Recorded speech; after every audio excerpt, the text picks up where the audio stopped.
Shalom. I want to start off by giving all honor, glory, and praise to Yahweh, Bahasham, Yahweh Shai, Bahasham Rokak Wadash. Peace and blessings to the hopeful elect, and double honors to the elders, prophets, and teachers of GMS who rule well. Now, I got a video that we're going to go through, and I'm going to pause it so we can dissect it.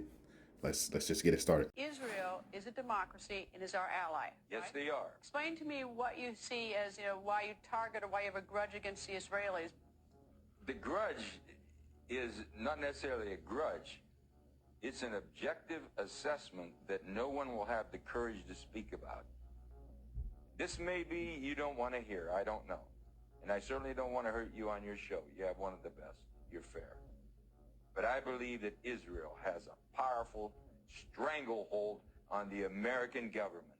They control both members of the House and the Senate. They have us involved in wars of which we have little or no interest. Our children are coming back in body bags. Our nation is bankrupt over these wars. And if you open your mouth, you get targeted. And if they don't beat you at the poll, they'll put you in prison. Now, that part at the end right there that he said before I cut it, they'll put you in prison. It's beautiful that he said that, right? Let's grab a precept real quick. This is the book of Isaiah, chapter 10, verse 1. Woe unto them that decree unrighteous decrees, and that write grievousness which they have prescribed, to turn aside the needy from judgment, and that take away the right from the poor of my people, that widows may be their prey, and that they may rob the fatherless. We're going to get into some of these unrighteous decrees, because everything that man said is actually going to get to the point where it becomes illegal to say that. Now, let's get this. Now, I'm actually going to start above where I highlighted at 56, line 56.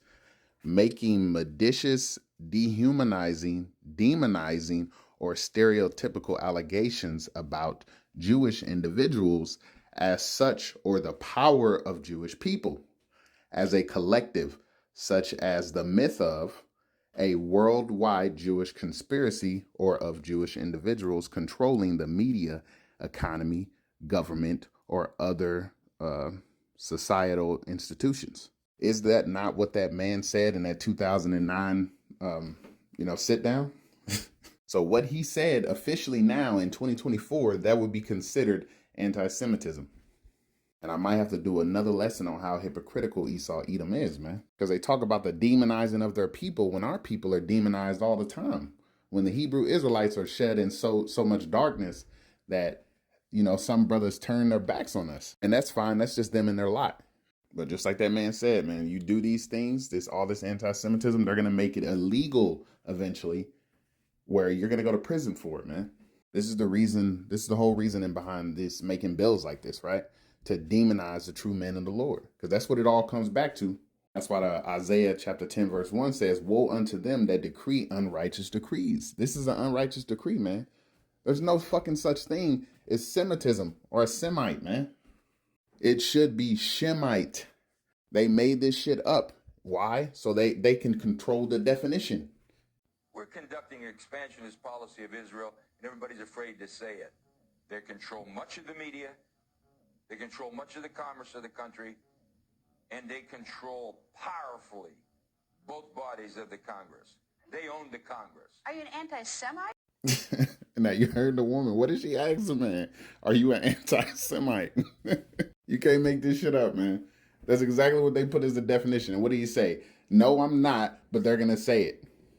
You call them out for the evil shit that they do, and they say, hey, you're wrong for doing this. This is the book of Isaiah, chapter 5, verse 20. Woe unto them that call evil good, and good evil, that put darkness for light, and light for darkness, that put bitter for sweet, and sweet for bitter. You call out their dirt, and they don't want to hear it. They want to reject it.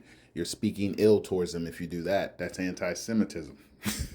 I'm saying this to you right now. Israel gets approximately $15 billion a year from the American taxpayers. That $15 billion is $30,000 for every man, woman, and child. People in my district are losing their pension benefits. And wow, what a coincidence. Man dies 4 years later. In some tragic accident. Was he full of shit? Let's get this. Adjusting for inflation, the U.S. aid to Israel from 1951 to 2022 totaled $317.9 billion. And you can bet your ass it was probably more than that. Because for some reason, even though America has some shortage of money, right, they always seem to misplace trillions and trillions of dollars somehow, man. Oh, we don't know where the fuck it went. Now, I have an idea where it went.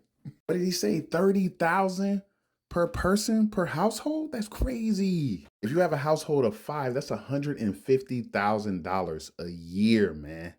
And you don't have to lift a fucking finger. Not to mention, they save on housing because they don't have to pay for housing. They don't have to pay for medical. They don't have to pay for none of that shit. This is why the book of Revelation says this, man. This is the book of Revelation, chapter 2, verse 9. I know thy works and tribulation and poverty. They don't sound like they're in poverty. 150,000 a year for nothing. And I know the blasphemy of them which say they are Jews and are not, but are the synagogue of Satan. Now hold up, they're the synagogue of Satan, huh? Let's get the book of Revelation, chapter 12, verse 9. And the great dragon was cast out, that old serpent called the devil and Satan, which deceived the whole world. He was cast out into the earth, and his angels were cast out with him. Now, this is not talking about the spiritual demon Satan, right? He's at the Most High's left hand side, man. He is controlled by the Most High. That's why he wasn't able to lay a finger on Job until Yahweh gave him permission. Now, Satan, the devil, that old serpent, and the dragon, all of those are who? Let's get it. We're going to go into that word, the devil, man. Strong's G 1228. Diabolos. Diabolos. Now we get that Strong's definition, man. It says Satan, false accuser, devil, slanderer. And I'm going to also grab that outline biblical usage, prone to slander, slanderous, accusing falsely. Who did this in the scriptures, man? Now I know the Akim and Akwath know already that are in this truth, but what about you that are not in the know, right? You remember the story of Esau and Jacob, man? How Esau said that Jacob stole his birthright when he sold it to him. For those of you who are silly and say, no, he didn't steal the birthright, he stole the blessing. The blessing was included in the birthright. So let's not be simple. And they still doing it to this very day. How many black people get locked up for crimes they never committed? Look at table 1, exonerations by race of defendant and type of crime, man. Look at the bottom, all crimes, right? The blacks hold 53%. And if you really want to be honest, the blacks and Hispanics should be together because they are Israel. So you see, by a majority, Israel is wrongfully convicted. Or if you go by the scriptures, falsely accused. So to this very day, they still doing the same shit, man. They haven't changed, bro. And who's doing this? Esau Edom. And if you don't know who Esau Edom is, if the Akim come across this video, put it down in the comment section for those who might not know or just pretending not to know. And with that, shalom.